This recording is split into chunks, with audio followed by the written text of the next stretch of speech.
शिव यानी कि महादेव यानी कि नीलकंठ, उन्होंने ध्यान की 114 प्रक्रियाओं की खोज की। ऐसे ही हम समाज में देखते हैं कि नाना प्रकार की ध्यान की प्रणालियां बनी हुई हैं। हर आदमी, हर गुरु अपने तरीके से ध्यान करवाने में लगा हुआ है। लेकिन जब एक सामान्य आदमी ध्यान करने के लिए बैठता है तो उसका दिमाग, उसका मस्तिष्क, उसका मन इन्हीं चीजों में उलझकर रह जाता है कि मैं ध्यान की कौन सी प्रणाली अपनाऊं, किस विधि से मैं ध्यान करूं। और इसी वजह से जब वो ध्यान करने बैठता है तो उसके मन में नाना प्रकार की ध्यान की प्रणालियां चल रही होती है। वो सोचता है कि मुझे इस विधि से तो कुछ प्राप्त नहीं हो रहा, हो सकता है कि मैं दूसरी विधि का प्रयास करूं तो मैं वहां गहरे ध्यान में उतर जाऊं। और यही विचार उसके ध्यान की सबसे बड़ी रुकावट बन जाती है। अब सवाल ये है कि कौन सी ध्यान की प्रणाली ऐसी है जो हर एक प्राणी के लिए बनी है, सर्वत्र बनी है, सबके लिए बनी है। एक ऐसी प्रणाली जिसमें कोई भी आदमी, किसी भी प्रकार का मस्तिष्क और मन आसानी से ध्यान में प्रवेश कर जाए। क्या सचमुच कोई ऐसी तकनीक या ऐसा तरीका है जिसके द्वारा हमें नाना प्रकार के ध्यान सीखने की आवश्यकता ही ना पड़े और वो एक प्रणाली, एकमात्र ध्यान की प्रक्रिया सभी ध्यान की प्रक्रियाओं को अपने अंदर शामिल कर ले, जिसके परिणाम स्वरूप आपको जो परिणाम 114 ध्यान की प्रक्रियाएं खत्म करने के बाद प्राप्त होता वो एकमात्र एक ही प्रक्रिया से हासिल हो जाए? तो सोचिए आपकी ध्यान की यात्रा कितनी सुगम हो जाएगी। आज की जो बोध कहानी मैं आपको सुनाने वाला हूं उसमें आपको ध्यान की एक ऐसी प्रक्रिया पता चलेगी जो बहुत ही सरल है और जो सबके लिए समान रूप से लाभकारी है। इससे पहले कि आप इस कहानी में खो जाएं, इस चैनल को सब्सक्राइब जरूर कर लें। तो चलिए कहानी शुरू करते हैं। बात उस समय की है जब भगवान बुद्ध अपनी सत्य की यात्रा पूरी कर चुके थे। उन्हें आत्मज्ञान प्राप्त हो चुका था और उसके बाद उन्होंने अपने सारे शिष्यों को अलग अलग दिशाओं में भेजकर आम लोगों के बीच ध्यान की प्रक्रियाएं समझाने के लिए उन्हें जनसाधारण के बीच भेज दिया। इनमें से बहुत से भिक्षु अलग अलग दिशाओं में जाकर, अलग अलग गांवों में जाकर लोगों को ध्यान के बारे में जागरूक करने लगे। वो कुछ दिन उस गांव में ठहरते, उस गांव के लोगों को ध्यान की प्रक्रियाओं के बारे में समझाते और कुछ दिन उन्हें ध्यान करवाने के बाद वो अगले गांव में चले जाते। एक दिन एक बौद्ध भिक्षु एक गांव के लोगों को ध्यान के बारे में उपदेश दे रहे थे। ध्यान किस प्रकार किया जाता है, ध्यान की गहराइयां क्या है और ध्यान एक आम इंसान के लिए क्यों जरूरी है, इसके बारे में पूरा व्याख्यान हो रहा था। तभी व्याख्यान के बीच में एक 20 साल का लड़का खड़ा होकर उनसे पूछता है कि हे भंते, मुझे लगता है कि ध्यान सिर्फ बुजुर्ग लोगों के लिए बना है। जो मेरी उम्र के लोग हैं, जो युवा हैं, जिन्हें जीवन में अभी कुछ हासिल करना है, उन्हें ध्यान करने से क्या प्राप्त होगा? ध्यान तो एक कोने में चुपचाप बैठकर किया जाता है, उसमें तो कुछ किया ही नहीं जाता। तो फिर युवाओं के लिए इसका क्या फायदा? और अगर देश का युवा यूं ध्यान करने के लिए कोने में घंटों तक बैठ गया तो वो देश की प्रगति में कैसे अपना हिस्सा देगा? क्या उसका जीवन व्यर्थ नहीं हो जाएगा? सिर्फ ध्यान में बैठे रहो, कुछ काम धाम करने की जरूरत है नहीं। सवाल बड़ा ही तार्किक था। आप लोगों के मन में भी ऐसा सवाल उठता तो जरूर होगा, लेकिन इसका जवाब क्या है? बात सही है कि अगर आज आप अपनी युवावस्था में ध्यान की प्रक्रियाओं में जुड़ जाते हैं, ध्यान करने लग जाते हैं, घंटों ध्यान में बैठे रहते हैं, तो घर की व्यवस्था कैसे चलेगी? क्योंकि युवा को तो घर से बाहर निकलकर कमाना ही पड़ेगा अगर अपने परिवार का भरण पोषण करना है तो एक युवा किस प्रकार ध्यान की प्रणालियों का अभ्यास करते हुए अपना काम सुचारू रूप से जारी रख सकता है? ये सुनकर वो बौद्ध भिक्षु मुस्कुराते हुए बोला कि हे भंते, ध्यान का मतलब कोने में आंख बंद करके बैठ जाना नहीं होता है। आप ध्यान का गलत मतलब समझ रहे हैं। ध्यान का मतलब होता है होश, जागरूकता। किसी भी काम को करने के लिए आप कितने मौजूद हैं, वही ध्यान का पैमाना है, और उसी से आपकी जागरूकता, आपकी जीवंतता नापी जाती है। जरा सोचिए, आप किसी भी काम को सोए सोए भी कर सकते हैं। सोए सोए कहने का अर्थ ये नहीं है कि आप निद्रा में हैं, लेकिन आंखें खोल के सोना क्या होता है। आप अपनी जिंदगी के ज्यादातर काम सोए सोए ही करते हैं। जरा सोचिए, जब आप खाना खाते हैं तो क्या आप जागरूक होकर खाना खाते हैं? नहीं, आपका ध्यान, आपका मस्तिष्क, आपका मन किसी दूसरे विचारों में भटक रहा होता है, और आपकी जुबान और आपका मुंह यहाँ पर खाना खाने के लिए चल रहा होता है।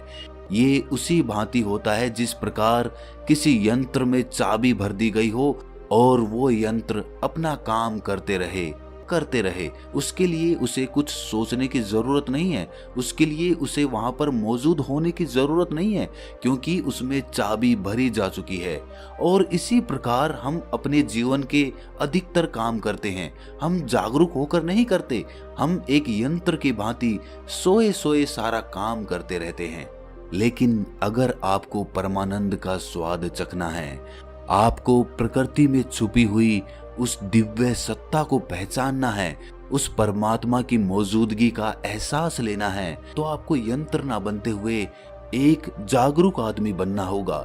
जागरूक होकर अपना काम करना होगा, क्योंकि आप जब जागेंगे तभी तो आप अपनी खुली आंखों से उस दिव्य सत्ता को पहचान पाएंगे। कुछ लोग ध्यान को अपना फर्ज समझकर करते हैं। इस प्रकार के लोग नित्य ध्यान में बैठते हैं। उन्हें लगता है कि एक सीमित समय तक ध्यान में बैठने के बाद उनकी ध्यान की प्रक्रिया समाप्त हो गई, अब वो पूरा दिन आराम से जी सकते हैं। जैसे कि कुछ लोग सुबह ध्यान करते हैं और कुछ लोग शाम को ध्यान करते हैं, और जब वो लोग अपना ध्यान पूरा कर लेते हैं तो फिर से संसार में घुल जाते हैं। उन्हें लगता है कि वो 1 घंटे का ध्यान ही उनके लिए काफी होता है। और दूसरे प्रकार के लोग होते हैं जिन्हें लगता है कि ध्यान करने की कोई आवश्यकता ही नहीं होती है, अपने हर काम को ध्यान से करो और वही ध्यान बन जाता है। लेकिन समझने की बात है यहाँ पे कि दोनों ही लोग कहीं ना कहीं उल्टी दिशा में चले जा रहे हैं। ध्यान किस प्रकार किया जाता है? आखिर जब हम बैठते हैं अपनी आंखें बंद करके तो हमें क्या हासिल होता है, उससे क्या मिलता है? जब आप अपनी आंखें बंद करके किसी भी प्रकार का ध्यान लगाते हैं, सांसों का ध्यान हो सकता है, तीसरे नेत्र का ध्यान हो सकता है, कुंडलिनी ध्यान हो सकता है। ध्यान कई प्रकार के हैं, लेकिन जब आप ध्यान करने के लिए बैठते हैं तो आपके अंदर क्या परिवर्तन होते हैं?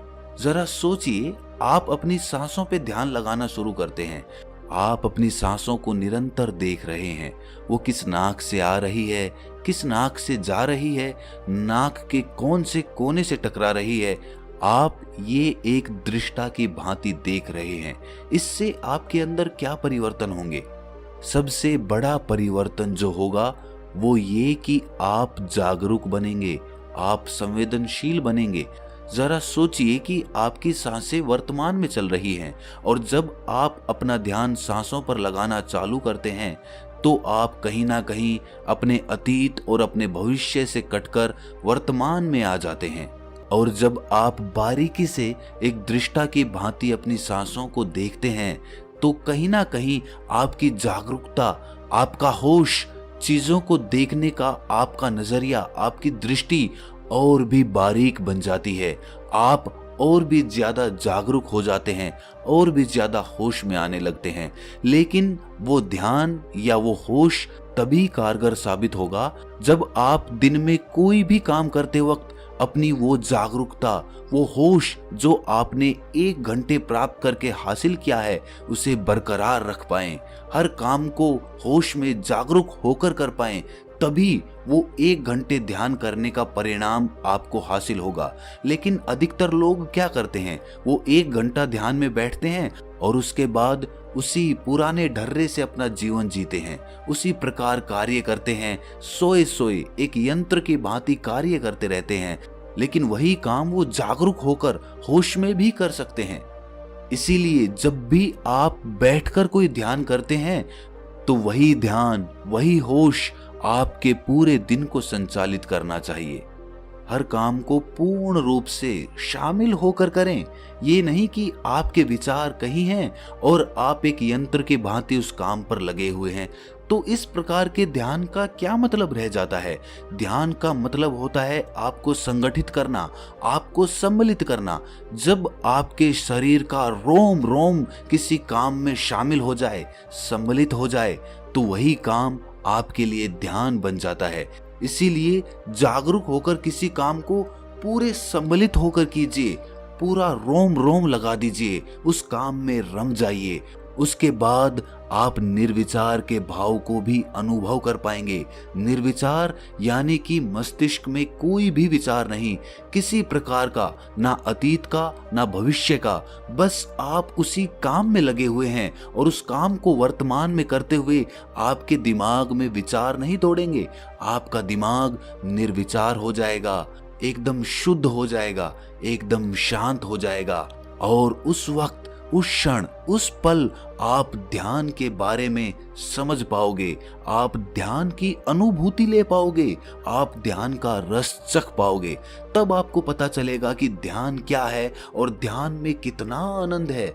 जब आप किसी काम को निरंतर बिना विचारों के करते हैं तो आप ध्यान में ही होते हैं। और जब आप काम पूरा कर लेते हैं, खत्म कर लेते हैं, तो आपको एहसास होता है कि मैं इतनी देर से ये काम कर रहा था, मुझे तो लगता है कि मैंने ये काम अभी अभी शुरू किया था। मतलब आपको उस काम से कोई थकान नहीं होगी, आपको ऊब पैदा नहीं होगी, बल्कि वही काम आपके लिए आनंद बन जाएगा। पर याद रहे, जब भी हम कोई ध्यान बैठकर करते हैं, आंखें बंद करके करते हैं, तो हमें उसमें कोई प्रयास नहीं करना है अपनी सांसों पे ध्यान लगाने का या अपने विचारों को हटाने का। आपको केवल दृष्टा मात्र बनना है, देखने वाला बनना है कि हमारी सांसें कहां से आ रही हैं, कहां को जा रही हैं, नाक के कौन से कोने से टकरा रही है। अधिकतर लोग ध्यान में संघर्ष करने लगते हैं। संघर्ष किस बात का? अपने विचारों को खाली करने का, अपना ध्यान एक ही केंद्र पे केंद्रित करने का। और उसी वजह से हमारे अंदर विरोधाभास पैदा होने लगता है। हमारा मन कहीं जा रहा है, लेकिन हम उसे खींचकर वापस उसी जगह पर लाना चाहते हैं, जिसकी वजह से एक खिंचाव, एक तनाव पैदा होता है मन में, जो हमें ध्यान में जाने से रोकता है। इसीलिए हमें दृष्टा मात्र बनना है, साक्षी मात्र बनना है हर उस चीज का जो हमारे आसपास, हमारे अंदर घटित हो रही है। एक सूत्र जो आपको ध्यान में और भी गहरे लेकर जाएगा, वो आपको बता रहा हूं। जब आप सांस अपने अंदर लेते हैं तो अनुभव कीजिए, महसूस कीजिए कि आप हर प्राणी मात्र का, पूरे संसार का दुख अपने अंदर ले रहे हैं, अपने अंदर समाहित कर रहे हैं। और जब आप अपनी सांसें बाहर छोड़ते हैं तो अनुभव कीजिए, महसूस कीजिए कि आप अपने अंदर की सारी खुशी, सारा आनंद इस संसार को दे रहे हैं, इस संसार पर बिखेर रहे हैं। इससे क्या होगा कि आपके मन के अंदर, आपके हृदय के अंदर एक करुणा का उदय होगा। और करुणामय हृदय ही परमात्मा के सबसे करीब होता है। अगर आपके मन में करुणा का उदय हो जाता है हर प्राणी मात्र के प्रति, तो आप परमात्मा के सबसे करीब होते हैं। फिर आप इस प्रकृति में छुपी हुई उस दिव्य सत्ता को देख पाएंगे, उसको पहचान पाएंगे, उसको अनुभव कर पाएंगे।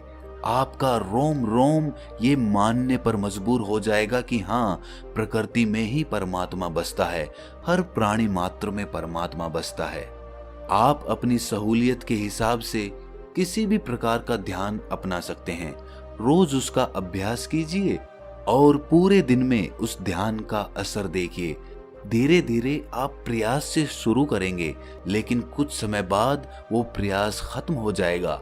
आपको अपने साथ जबरदस्ती नहीं करनी पड़ेगी, जबरदस्ती ध्यान नहीं करना पड़ेगा।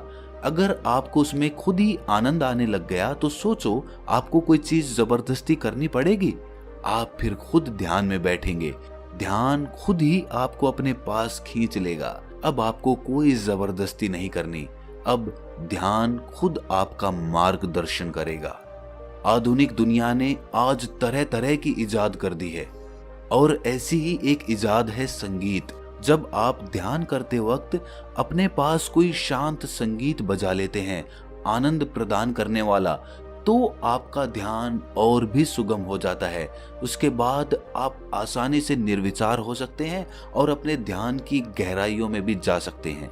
बौद्ध भिक्षु का ये वक्तव्य और ये उपदेश सुनकर उस नौजवान युवक की ध्यान के बारे में सारी भ्रांतियां दूर हो गई। वो नौजवान लड़का तो समझ गया कि ध्यान क्या है, लेकिन क्या आप समझ पाए? कमेंट सेक्शन में जरूर बताना, और मन में अगर कोई भी संदेह हो तो उसे कमेंट्स में जरूर पूछना। तो दोस्तों, कैसी लगी ये कहानी आपको?